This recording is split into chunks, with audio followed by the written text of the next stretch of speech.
You're muted, Professor. I can't hear you. Yeah. Is that bad? Loud and clear, over and out. I hope not out yet. Oh, just a saying. How are you? I'm good. Are you going to be ready to present? Oh, yeah. Good. Got notes here. Did a mock with myself.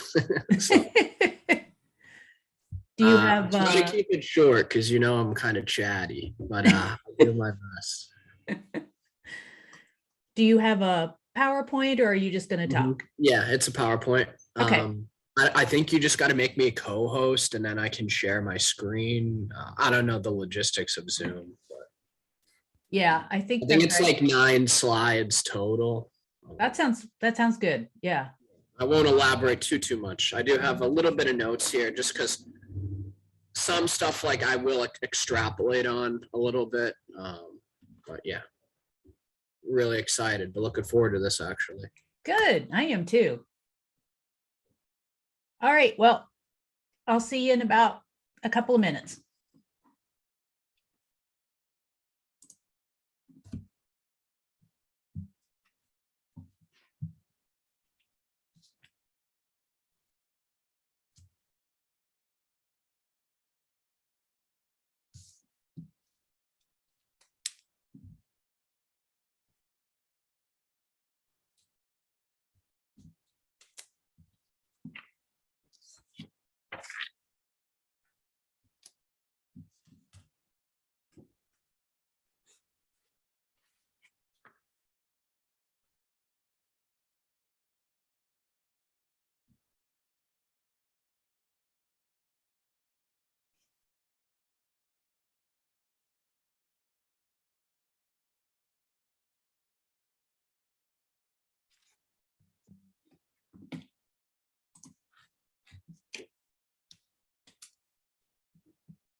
Professor, are you there?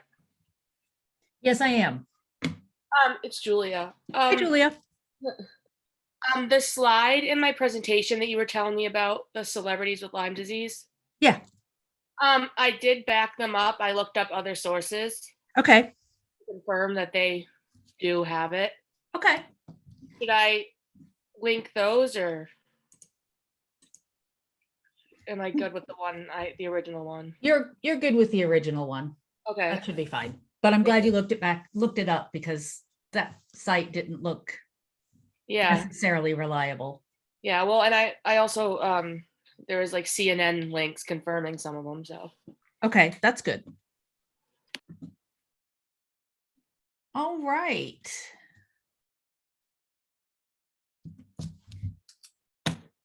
Welcome to class today, Epidemics. So we're going to, I want to remind you that projects are due before midnight this week for those of you who are writing something up. Presentations are today and next class.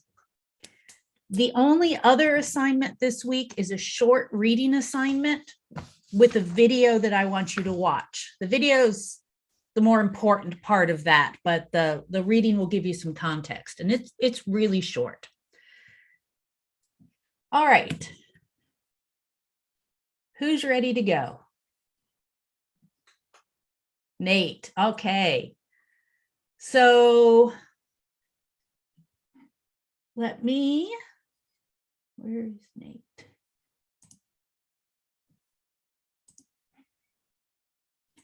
Nate, you are now a co-host.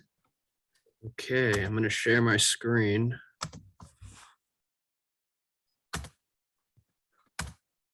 Just let me know you guys can see. Do you see anything, or is it just my picture? Okay. All right. Hello, Epidemics. This is my presentation on the history of opioid and the current epidemic. What are opioids? Opioids are a class of powerful drugs derived from opium found in the poppy plant, Papaver somniferum. They are used in medications that provide immense pain relief, commonly referred to as painkillers. Some of these include morphine, Percocet, OxyContin, hydrocodone. They are also widely abused in the form of street drugs. Heroin, fentanyl are a couple of those. And usage can lead to a high rate of dependency. The poppy flower. This is the poppy flower right here. It is a common plant that historians believe originated in the Mediterranean. It's now found in various locations, including the Middle East, Europe, and Africa, predominantly in the Afghanistan, Hindu Kush region. It secretes an alkaloid latex, modernly referred to as opium, and the actual poppy flower, they're used in baking, everything bagels, poppy seed bagels, cakes, curries. Fun fact, if you eat enough of those bagels, you can actually test positive for opioids. You got to eat a lot of those. And somniferum, it's Latin for sleep bringing. How is it manufactured? The petals are removed from the flower. And the incisions are made on the bulb of the seed pod. This is the seed pod right here. And you can see this substance right here. That's the opium itself, or the latex, I should say. It's collected once dried, and it's pressed and kneaded into gum-like balls. And then the dried bulbs here, they're boiled and filtered for even further extraction. We're going to look at opioid usage historically. I believe this is an individual smoking opium from the China area. Ancient usage. The first traces of human consumption were found in Neolithic era in modern Barcelona. It was used with poison hemlock by the Greeks for a quick, painless death. The ancient Greeks considered the poppy sacred and a gift from the goddess Demeter. Poppy goddess figurines found in Ghazi, Crete. This is one here. If you look at the crown, you can actually see the bulbs of the poppy flower. Early medicinal usage. It was used by ancient Arabic society as an anesthetic as well as a sleep aid. They even used opium-infused ointments to treat leprosy, or they thought it helped with leprosy. I can't confirm how effective it would be. The dosages for medicinal usage are attributed to the Basra physician Al-Kindi. He was a very smart individual. One of the Arabic founding fathers of medicine. It was thought to help mitigate plague symptoms in the late medieval period. Morphine was first derived from opium in 1805, and following the introduction of the hypodermic needle in the US, morphine usage skyrocketed. It's named after the Greek god of dreams, Morpheus. Laudanum, a mixture of alcohol and opium, was also a drug used by physicians to treat a wide range of conditions, used by Alexander Hamilton after his duel with Aaron Burr. He was a terrible vice president, if you didn't know. Opium was and is a highly addictive substance. Soldiers returning from the Crusades in 13th century brought opium back with them. Rulers of the Mughal Empire developed opium addiction from continuous consumption. Emperor Jahangir, I probably butchered that. He became so addicted he couldn't even rule. He was debilitated, and his wife actually committed suicide via excess opium usage. Modern usage and its repercussions. The opium trade was widespread and profound in Hong Kong and other parts of China. Heavily British influence on the ports and trade played a big factor in that. It's claimed that during the Civil War, the Union forces alone issued 10 million opium pills to their soldiers.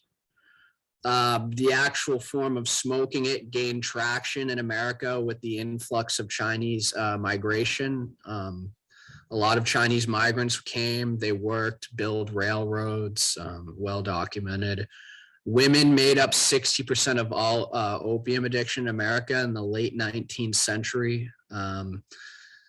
Probably sexism played a part. They attributed women's illnesses such as nervousness, anxiety, just normal things that they thought were unique to women, shockingly. Current day issues. This is a methadone mile in Boston. I drive by it often. Large scale addiction and overdoses from abusing prescriptions for opioids.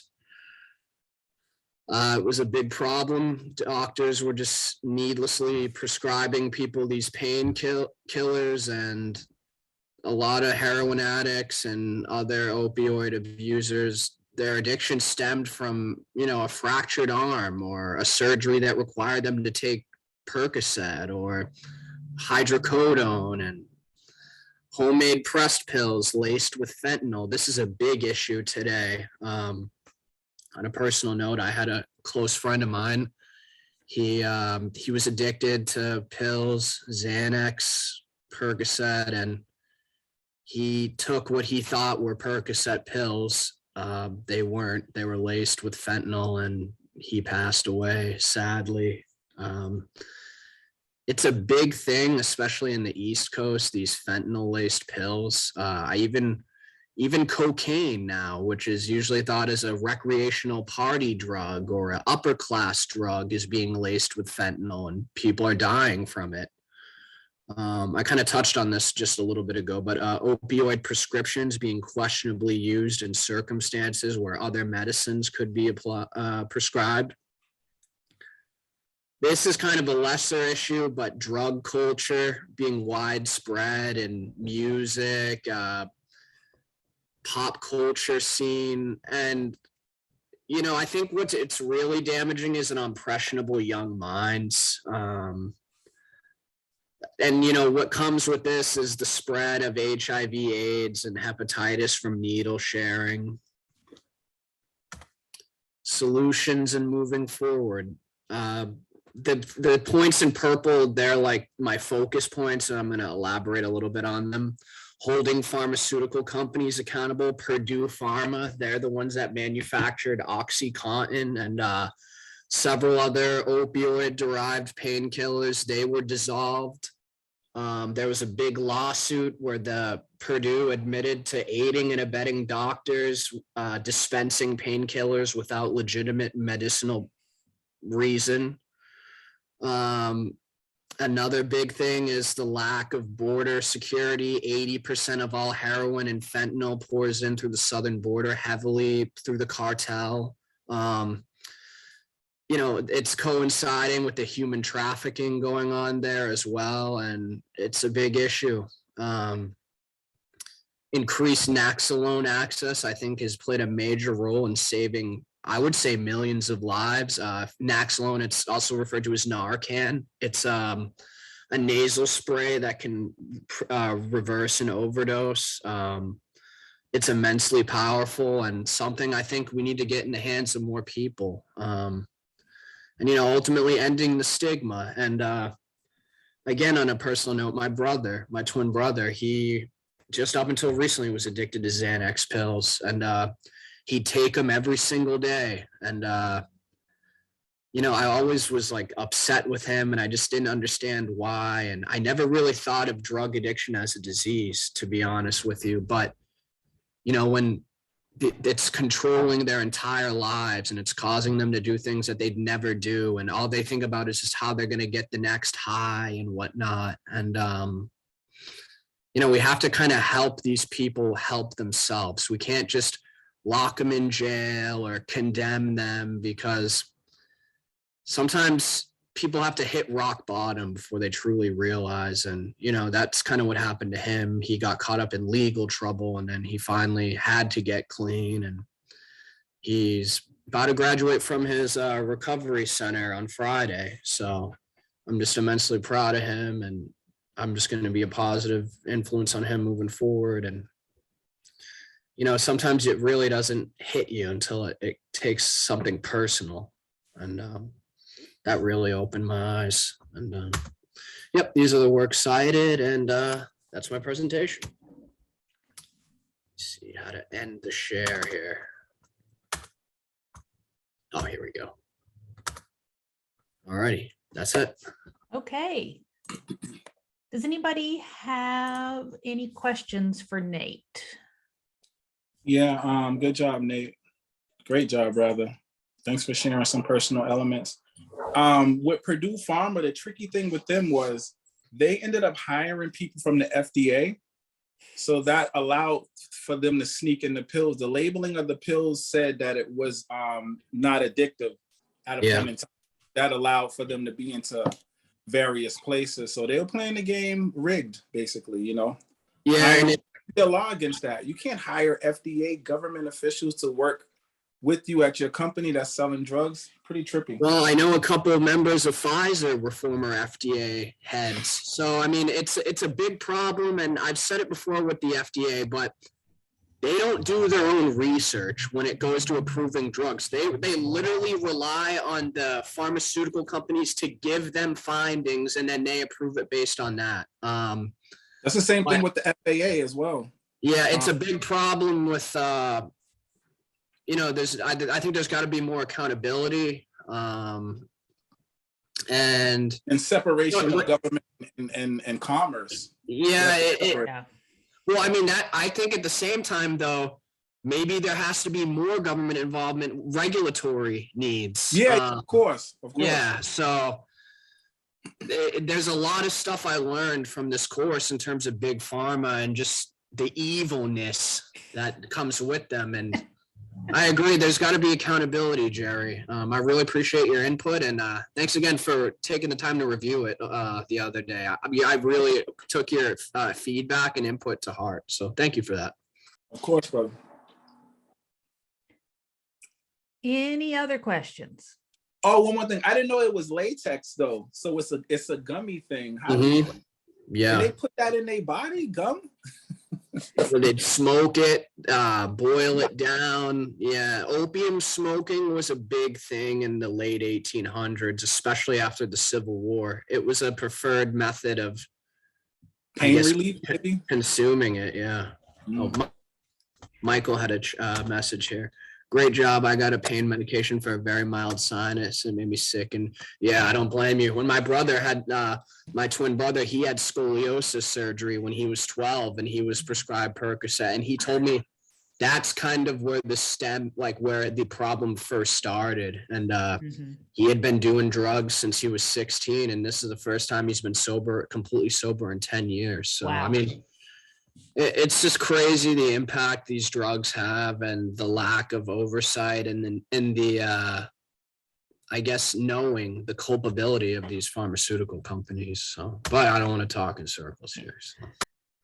it's a complicated well, first off, Jerry, the latex from opium is not the same thing as the latex that's like used to make doctor's gloves. Thank you for that clarity.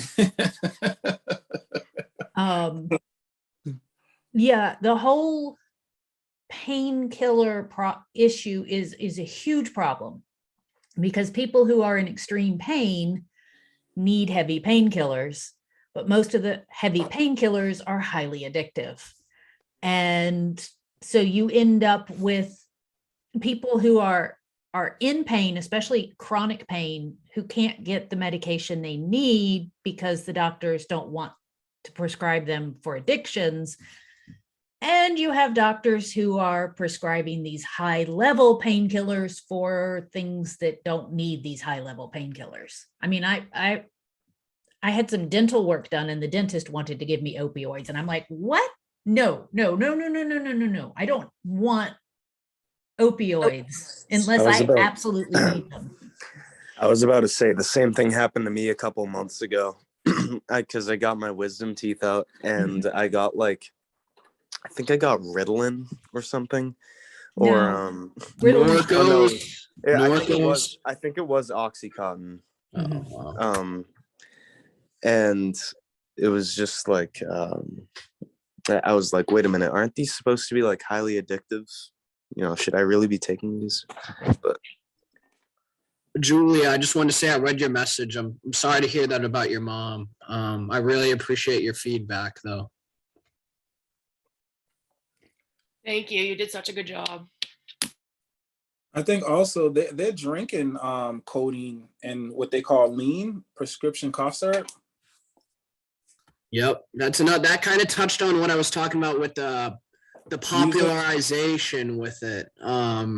Yeah, it's codeine and promethazine cough syrup, usually used for like pneumonia or severe upper respiratory, but it's addictive too. It's liquid heroin. It's what it is, pretty much. And yeah, it's highly addictive stuff. I mean, you hear it all the time in music, like Purple All the time. Drink, Lean, Scissor, all that kind of stuff. So. All right. Well, thank you, Nate. That was good. It certainly covered the topic well, and it's a topic that I think I noticed a couple of you guys suggesting that I should add it to the course next time. It's probably a really good idea. Not a disease in a traditional sense, but definitely one that is powerful and has gripped the earth for thousands of years. Yep. So, I wrote that in my journal entry, I think last week when you asked like what you change or add to the class. You're not the only one. Really? Really. I know, that's cool. Okay, great. Now, I forget who else was scheduled to go today. Was it Julia or Juliana? It was me, Julia. Julia, are you ready to go? Yeah. Okay. Do you have a PowerPoint? Yeah. Okay, I'm going to make you a co-host. Hang on a sec. Let me make sure I'm getting the right one. Yeah. You should Yeah. be co-host. All right. So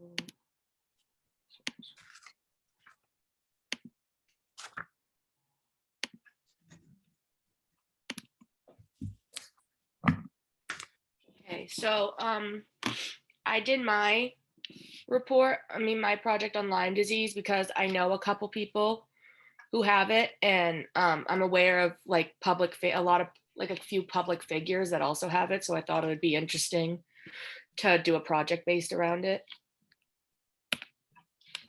So what is Lyme disease? Lyme disease is caused by the bacterium Borrelia burgdorferi. It's a disease that's transmitted to humans by the bite of black-legged ticks that carry the bacterium. And according to the CDC, Lyme disease is the most common vector-borne disease in the United States. And so what that means is it's like how fleas were to the Black Plague, ticks are to Lyme disease. They're the vector of the disease.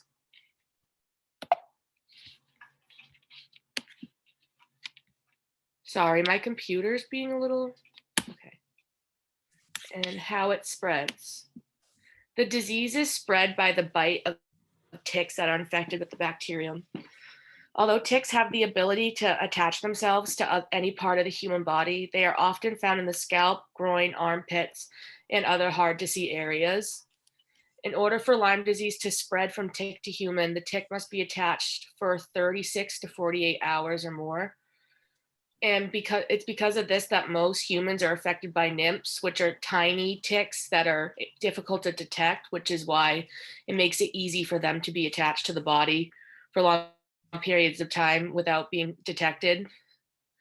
And they also, nymphs feed during the spring and summer, which is obviously when everyone's outside doing stuff, and so which is why it's easy, like summer is a really dangerous time for ticks. And then there are symptoms and signs. So the most common sign of Lyme disease is a rash in the shape of a bullseye, which I have, there's multiple examples of that down here.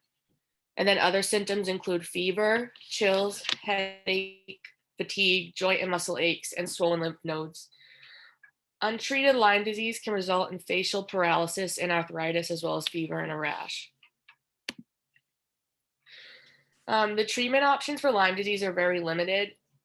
Early diagnosis and proper antibiotics are important, and they can help prevent late Lyme disease. And according to LymeDisease.org, it first appeared in the United States in the 1970s, and it got its name from it's where it was first, where it first appeared, which is the town of Lyme, Connecticut. Then post-treatment Lyme disease is PTLDS. It occurs in some patients after 2 to 4 weeks of oral antibiotic treatments given to treat Lyme disease. PTLDS is the symptoms that a patient with Lyme disease may still have after the typical 2 to 4 week treatment period, and they can last up to 6 months. The symptoms are pain, fatigue, and difficulty thinking, and the cause of PTLDS is still unknown. And this is just data and statistics that I found from the CDC. Approximately 30,000 cases of Lyme disease are reported to the CDC each year. According to recent estimates, it suggests that the number of people that may get Lyme disease in the US each year is approximately 476,000. And I found this interesting because if you look at the map, all the blue dots represent Lyme disease cases that are reported, and the majority of them are in the area where we live in the northeastern part of the country. So that's where the majority of the cases that are reported occur. And then there are also high case reports in Minnesota and Wisconsin.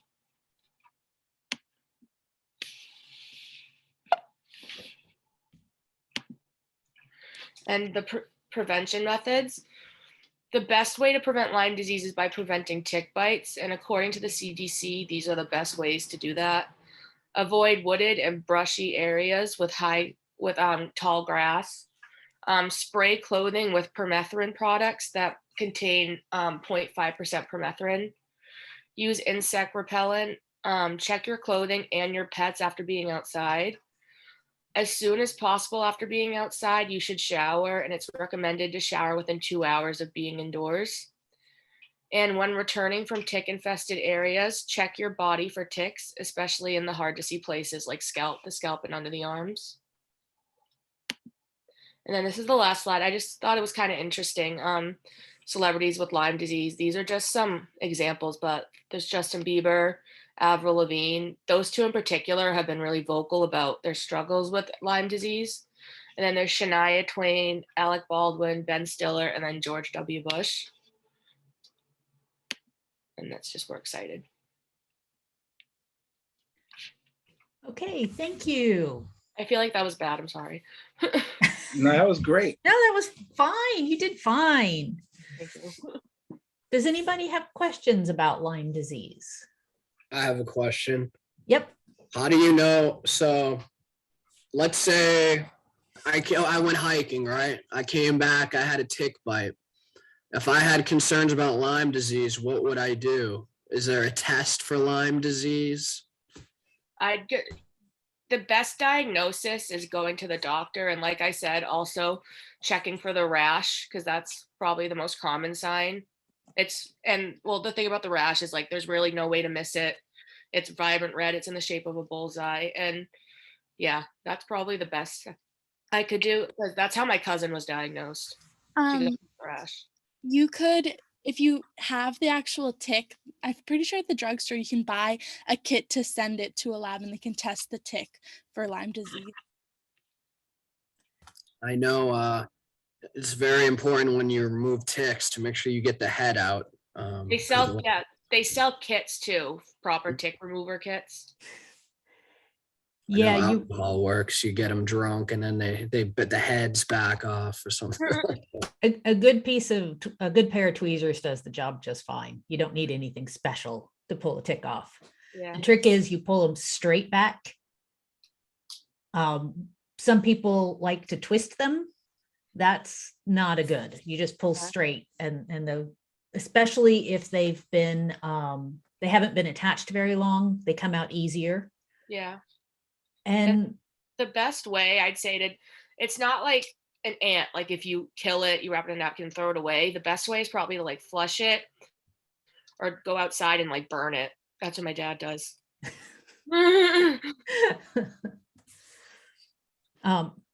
and the tick has to be attached for, do you remember if it was 24, 48 hours in 36 order to 48 transmit hours. it?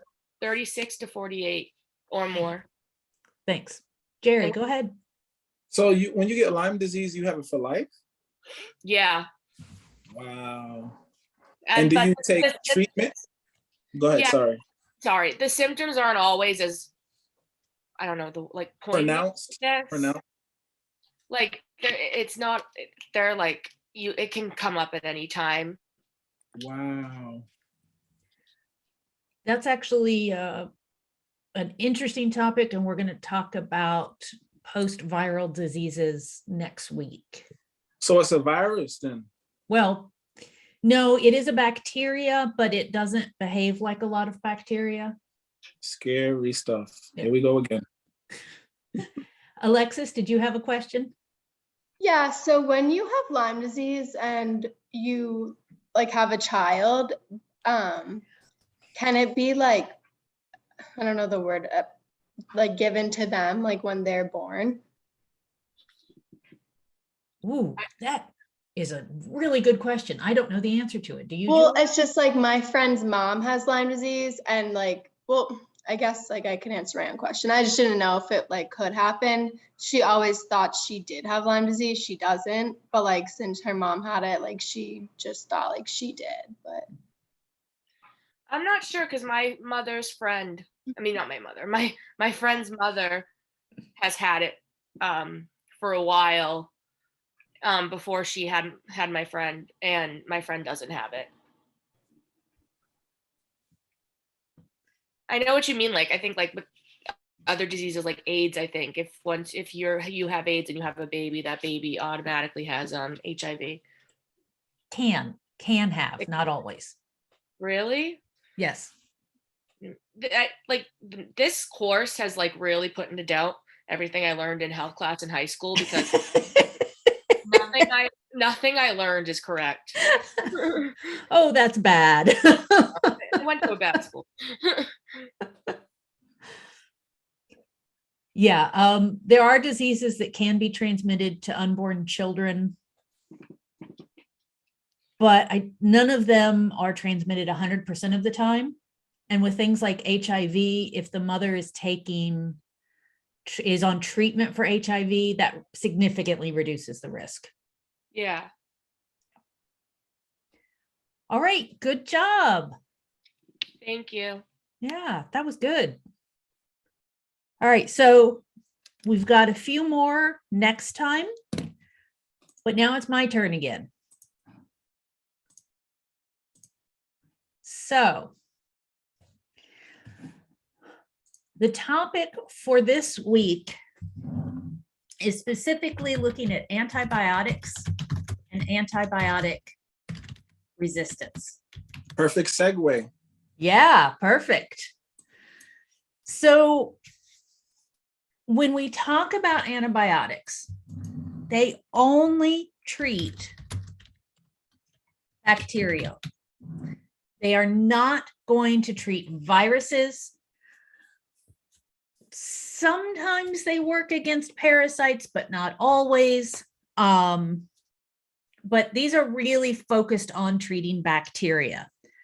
And when we have talked about the high rate of childhood mortality in the past, a lot of that was due to bacterial infections. So bacteria are prokaryotic single-celled organisms. Does anybody remember what prokaryotic is? It's single-celled, right? Well, they are single-celled, yes. Okay, so if you've had a general bio course and you've learned about cells and how they have a nucleus, prokaryotic cells are simple. They have no nucleus. They usually don't have organelles, if you know what those are. These are small structures inside of our cells, for example, that do things like produce energy or manufacture proteins. You've probably heard of the mitochondria. That's an organelle. Prokaryotes do not have those. And they also tend to be smaller cells than our cells. We are eukaryotes.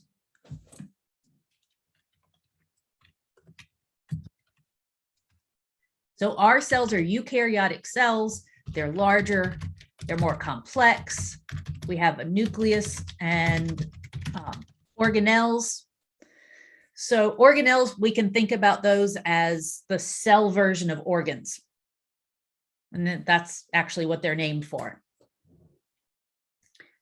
So when we talk about treating bacteria, the advantage is that most bacteria stay outside of our cells. There are exceptions of bacteria that will go inside of our cells when they infect us, but the majority of them are outside of the cells, and they're very, very different than our cells. So we can target some of the things that make them different than our cells. Most bacteria are harmless. Probably over 99% of all bacteria species are completely harmless. And they're everywhere. They're in the soil, they're in the air. Yes, in the air. They can live in tiny little cracks inside of rocks. They've been found more than a mile underground. When people have drilled down to create mine shafts and that sort of stuff, they found bacteria a mile underground, more than a mile underground. So they're everywhere. The first thing I want to talk about, okay, you take a screenshot real quick.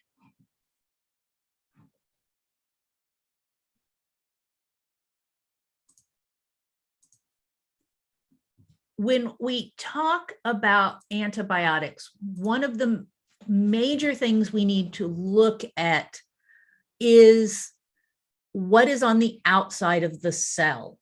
So all bacteria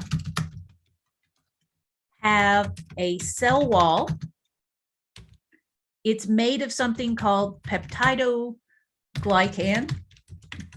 Peptide means small protein. Glyc refers to carbohydrate. So peptidoglycan is a small protein attached to a carbohydrate. And so that makes up this red layer on these cells that we call the cell wall.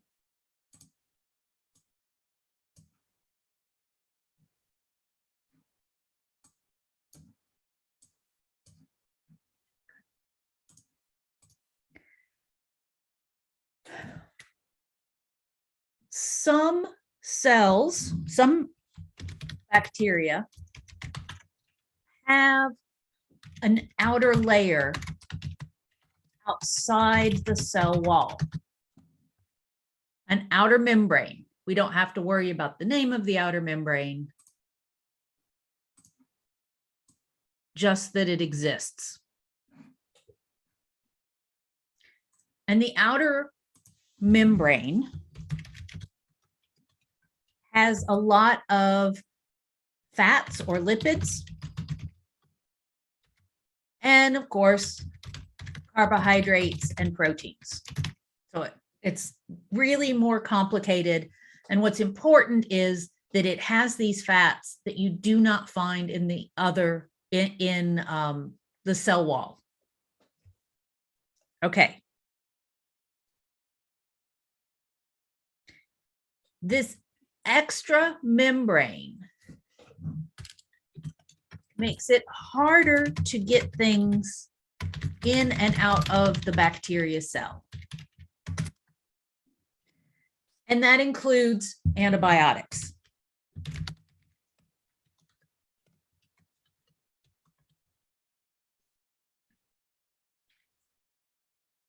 So, to the old-fashioned and very easy way to determine if a bacteria has this outer membrane or not is to do something called Gram staining. Gram staining is really a relatively simple process. I've done it in, Bio 100 labs before. Intro bio labs do this a lot. And you can look at it under the microscope and you can tell just by looking if there's a gram, if the bacteria is gram positive or gram negative. So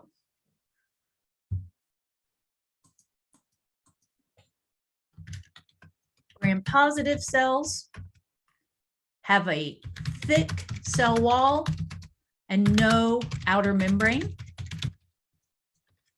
Gram negative cells have a thin cell wall and an outer membrane.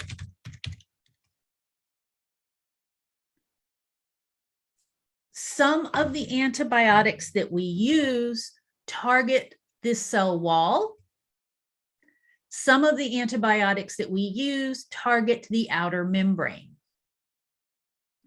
So one of the first things to look at when deciding what antibiotic to prescribe is whether the cell is gram positive or gram negative. How are we doing with understanding this? Okay, I got one thumbs up.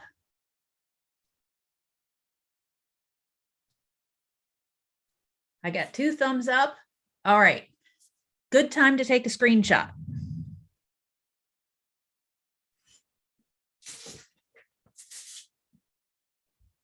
We're going to come back to these terms gram positive and gram negative in a minute. Nate, your hand's up. Go ahead. Yeah, could you, I know this is more of like a science question, but could you explain the relationship between carbohydrates and sugar? Because I know they're very closely related, but in what sense exactly?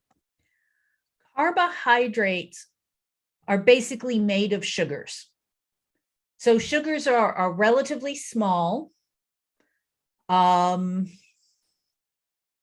Saccharides, like, is that related? Polysaccharide, monosaccharide? Yeah, saccharide just refers to carbohydrate in general. Polysaccharides mean that there are a lot of carbohydrates stuck together. And carbohydrates, as I was mentioning, are just made of sugars connected together. Yeah. Thank you. You're welcome. So, Professor, so these variations in the wall, Yes. is that what we're using as a term as resistance, or that's not resistance? That's not resistance. Okay, cheers.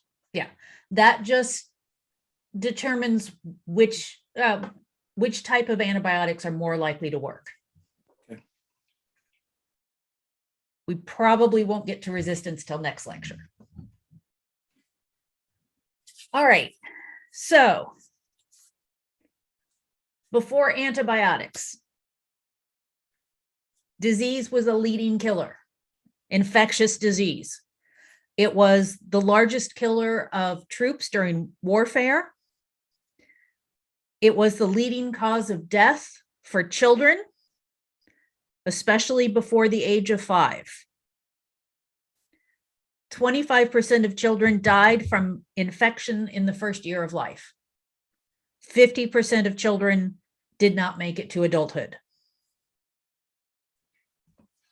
We can see here the first antibiotics.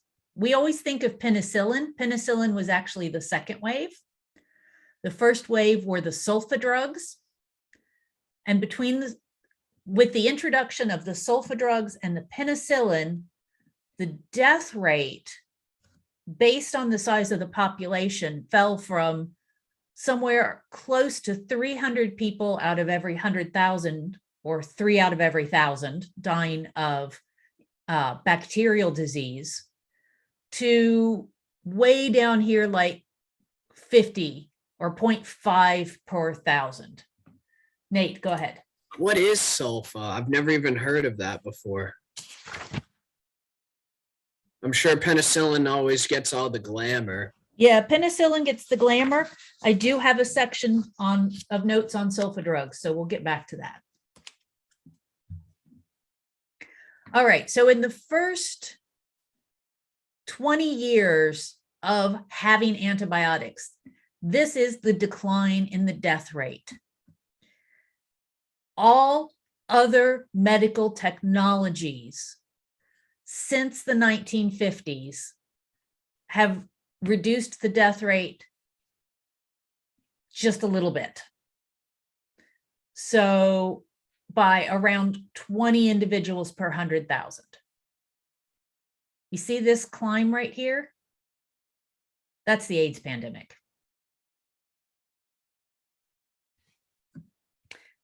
Okay. But none of that's attributed to bacterial resistance. None of that is related to bacterial resistance. Okay, thanks. Yep. We are seeing an increase in death rates because of antibiotic resistance, but it's not that big yet. Julia, go ahead. Hi, I'm sorry. I'm just a little confused. Are we still on bioterrorism and biowarfare? No, we're talking about antibiotics now. Okay, so was that just like a one-day thing? Yeah, Okay. yeah. We're going to talk about antibiotics today, antibiotic resistance next time. And next week, we're going to talk about what happens to people after they've recovered from an infection. Yeah. Especially viral infections, because it turns out that there can be long-term consequences. Is next week our last classes? Yes. Oh, damn. I'm gonna miss this class. None of my other ones, but I'm going to miss this class. This is a good class. Okay.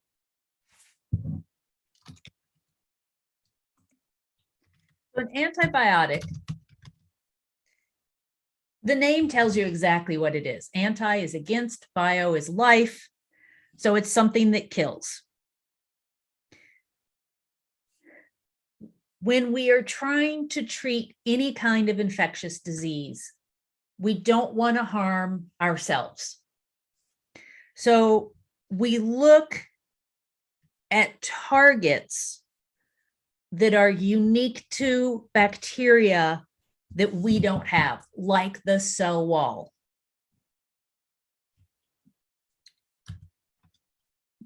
Antibiotics can be what is called bacteriostatic or bactericidal.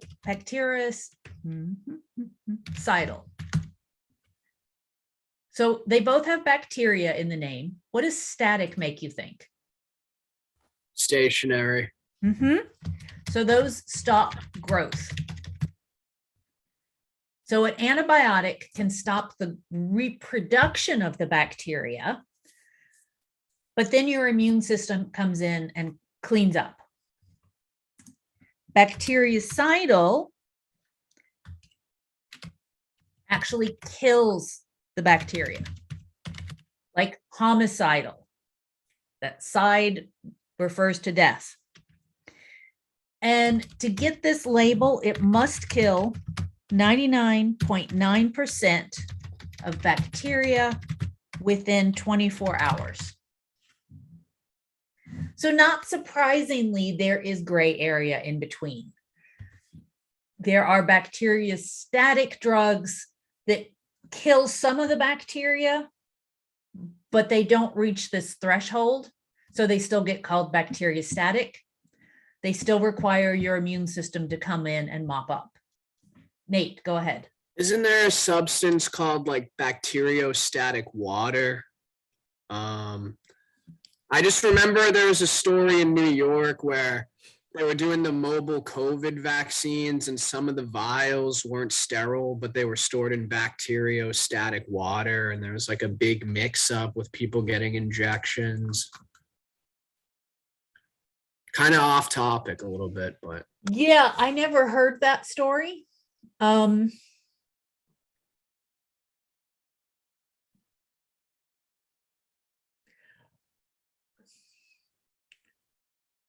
Yeah, I have no idea about that story. I have heard people, when you said bacteriostatic water, I thought people were, drinking that. So it's like, like the solution, like there's certain like percentages. Yeah. Yeah. It's not unusual for injectable medication to have some kind of bacteriostatic or bactericidal component, something in there to stop the growth of bacteria. Usually that's in vials that are multi-use. In the US, a lot of our drugs come in single-use vials. So the antibiotic would be one vial that treats one person. Because every time you stick a needle into that vial, there's a chance of introducing a virus or a bacteria to that vial.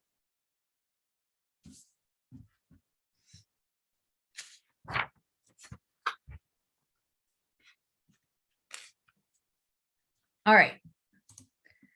Screenshot this.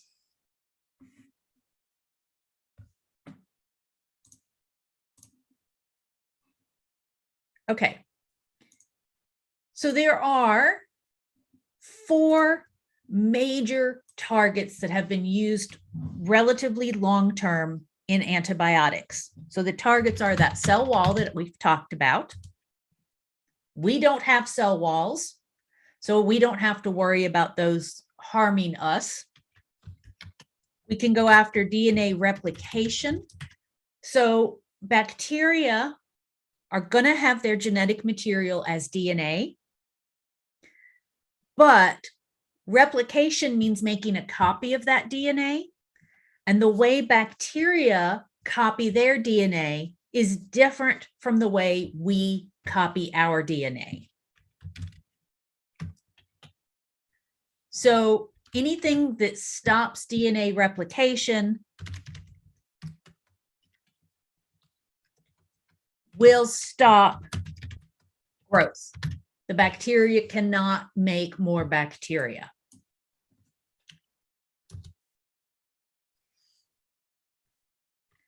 We can go after protein synthesis, making proteins. And again, if the bacteria can't make proteins, that can either stop growth or it can kill, because bacteria do things differently than we do. And we can also target bacterial metabolism, which can be energy production. It can be making molecules, not just proteins, but things like carbohydrates. or it can be breaking down molecules. So these are all things that are at least partially done different in bacteria. Now, energy production is in bacteria is similar to energy production in our cells. There are some things that are different, but some things that are similar. So you have to target the parts of the energy production that's different. Jerry, go ahead. So that's my question about bacteria. They can be alive, if you call it alive, for so long without consuming energy. So do they use energy to replicate only, or do they use energy to live? They use energy to live. However, when they go into that spore state, like anthrax, nothing is going on in the cell and they don't need energy at that point. Wow. So there's nothing's happening. Nothing's happening in the cell. It's just sitting there. That's the best standby mode ever. Yes.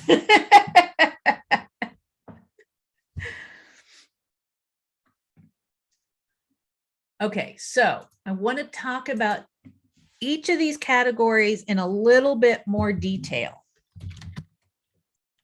So the cell wall, I mentioned that those are made of peptidoglycan, protein carbohydrate combinations. Those peptidoglycans have to be what is called cross-linked. What do you think cross-linked means? Look at the word. They probably have to form like a chain or something, like a chain like wall. Yeah. You're right on track there. All of these peptidoglycans have to form links with the other peptidoglycans. So they're all connected to each other. So things like penicillin block cell wall cross-linking.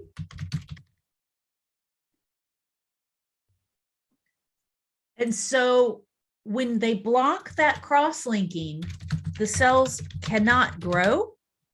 You can't make new cell wall, and they cannot repair damage to the cell wall.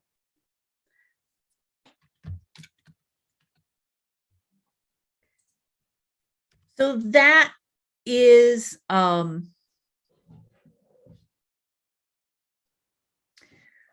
the original, penicillin was one of the first antibiotics. And that's why we really focused in on gram staining early.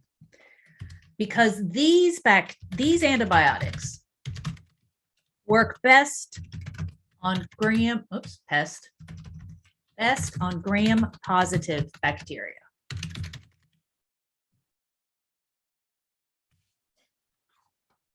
And remember, those are the ones that have the thick cell wall, but no outer membrane.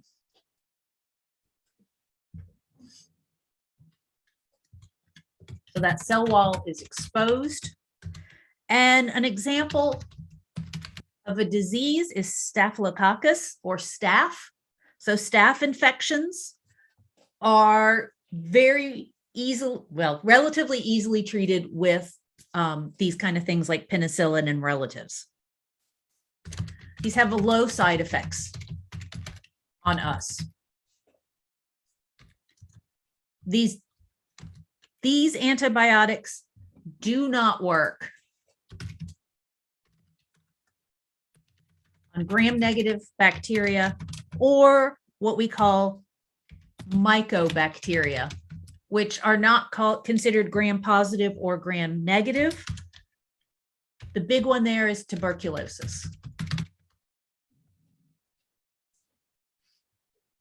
Okay, so that's how cell wall targeting antibiotics work.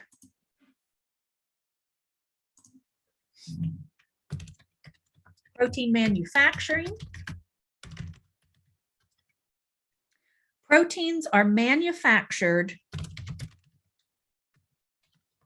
by complex structures called ribosomes. And every living thing has ribosomes. Bacteria have them, we have them. But the bacteria ribosomes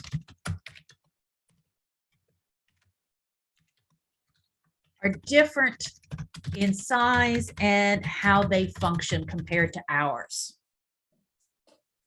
So we can go right after the ribosomes. If you've had general bio, you may have learned that DNA is converted into a different molecule called RNA, and then the RNA is used to give instructions for how to make proteins. So we can also target these other steps. We can also target the conversion of DNA into RNA.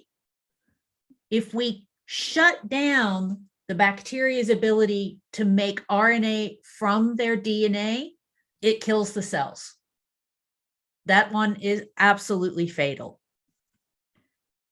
We can also target the ribosomes, which stops them from being able to make proteins. And examples that go after protein manufacture are things like streptomycin, tetracycline, doxycycline. You've probably heard of some of these. You may have taken some of these. These are generally what we call wide spectrum, because they can go after gram positive, gram negative, and those mycobacteria. These also damage the microbiome, which is the bacteria that live on our bodies and inside our digestive tracts that we need to survive. So these are going to have, a lot of times these have digestive side effects.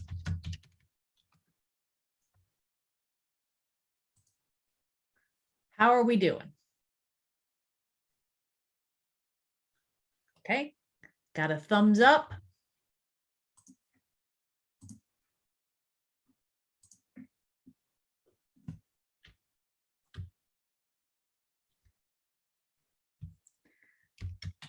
DNA replication, copying the DNA. This is part of reproduction. So in general, bacteria cells reproduce by fission. They get larger, they copy the DNA, and then split into two. So there's no male and female combining gametes kind of thing. It's one cell, gets bigger, splits. Not many antibiotics target this. The ones that do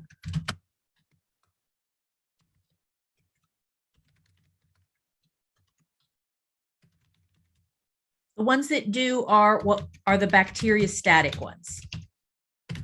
They stop cell replication or cell reproduction. Juliana, go ahead. I was just going to ask, is fission the opposite of fusion? Yes. Fusion, two things fuse together. Fission, they split apart. Okay, thank you. You're welcome. And the last category, do I still have space to write?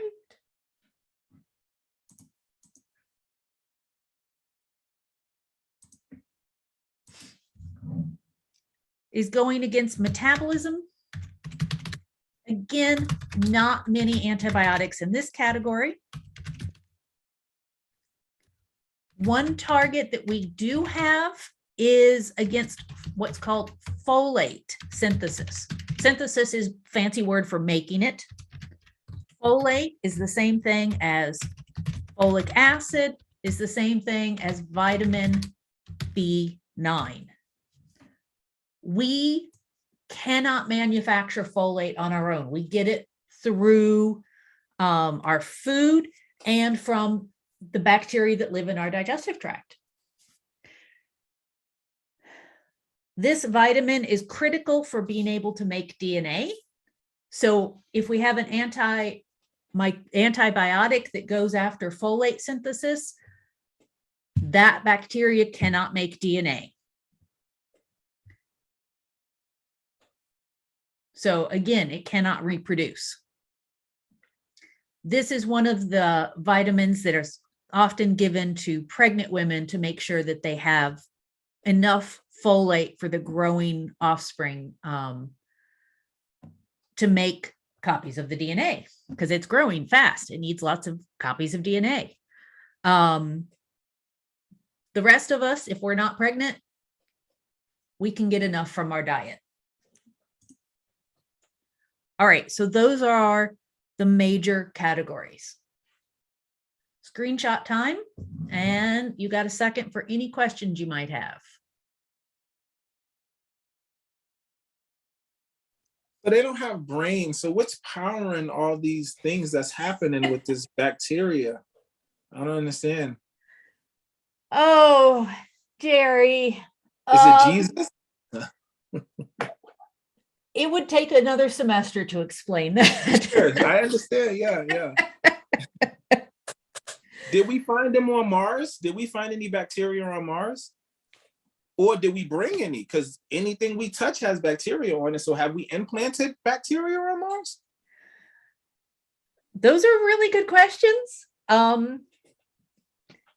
There is some interesting evidence that suggests there might be bacteria on Mars. As far as have we taken any to Mars? Everything that has gone to Mars so far has been robotics, right? Oh yeah, right. No. So they've been sterilized very carefully. That's true. Before they get sent. You may not remember this, but there was a big issue with one of the landers. George Bush went into the room where the lander was at NASA, and nobody is supposed to touch the lander with their bare hands. He's the president, though. So. And he's the president, so he kind of goes where he wants to go and did what he wanted to do, and he touched the lander, and it was a huge deal because now it was contaminated, and it was this multi-million-dollar piece of equipment. I don't know if they ever were able to send it or not. Wow. Yeah. No alcohol wipe real quick or something like that. They were a little more concerned about it than just an alcohol wipe. Yeah. I guess it'd be staring directly into an eclipse, right?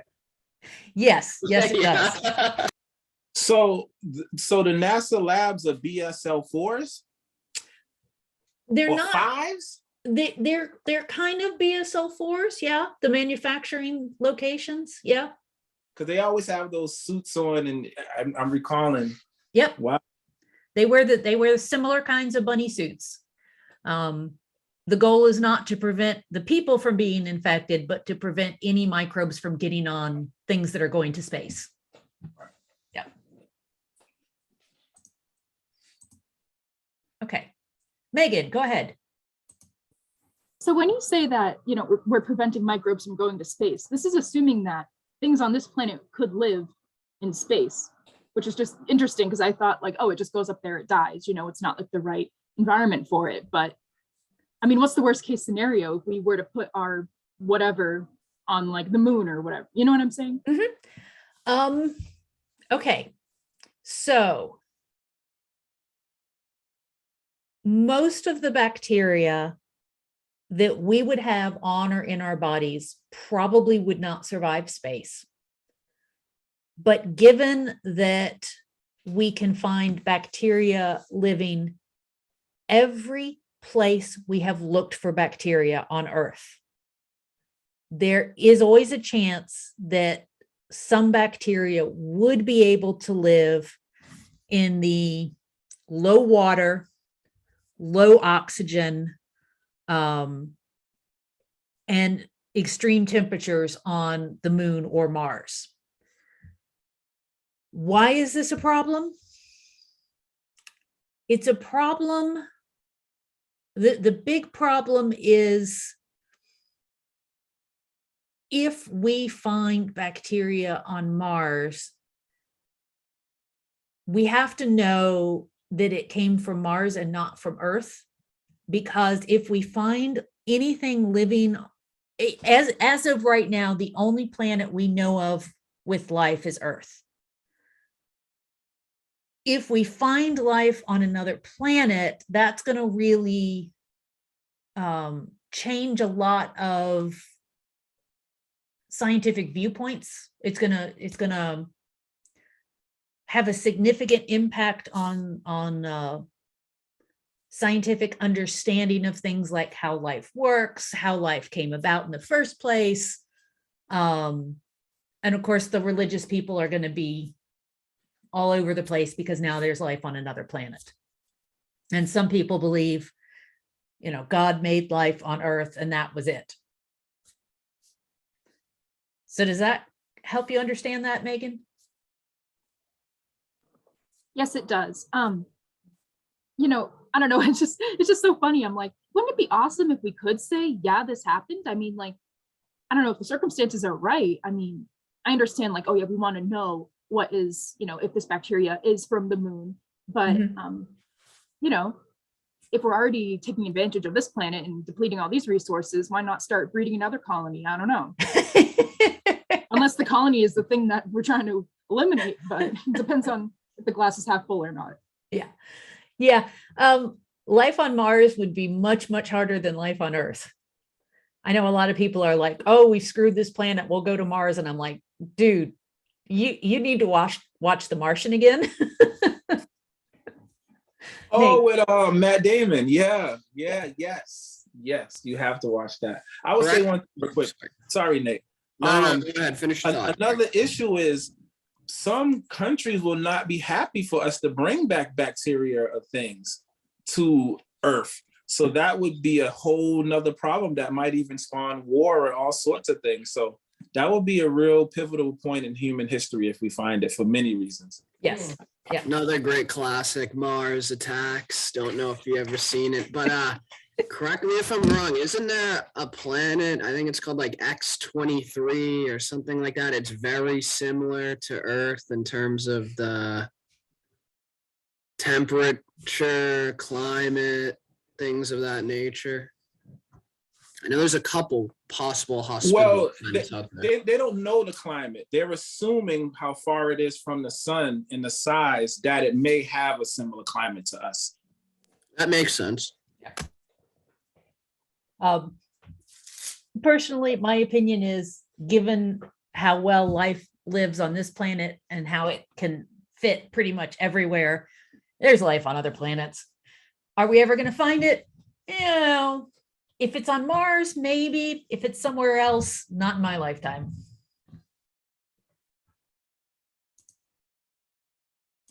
And that's a different question from, is there intelligent life out there? Okay. Yeah, I know. Usually when people think life on other planets, they just immediately think of like little gray guys, but it's not always that simple. Okay. So, how do doctors choose which antibiotic?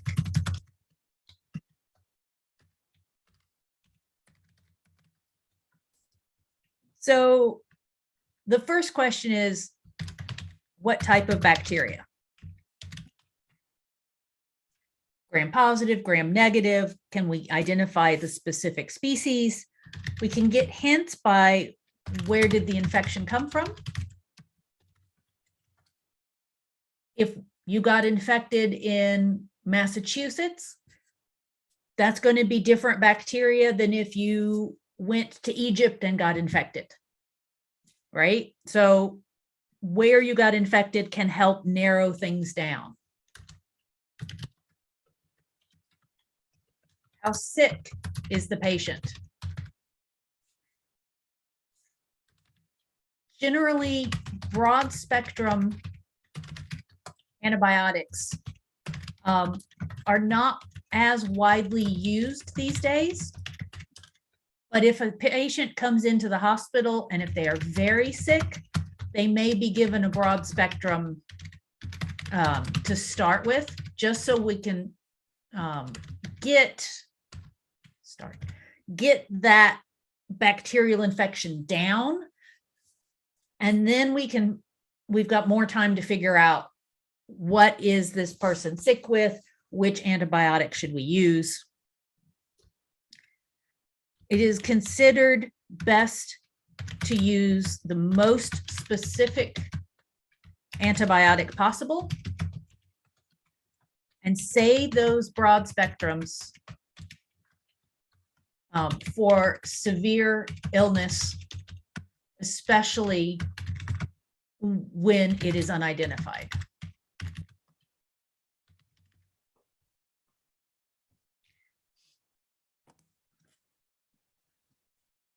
Okay, so that's the general overview of how we choose which antibiotic.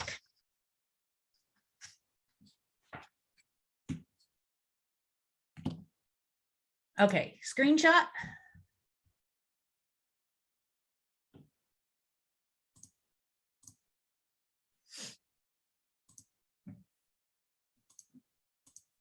So we're going to move into the history of antibiotics. We're going to start talk about the early history. We're going to talk about the discovery of penicillin and why Fleming is a bit overhyped. And we're going to talk about the sulfa drugs. But we're basically out of time. So are there any questions before we go? Okay. I will see everybody next time. Take care, everyone. Thank you. Bye.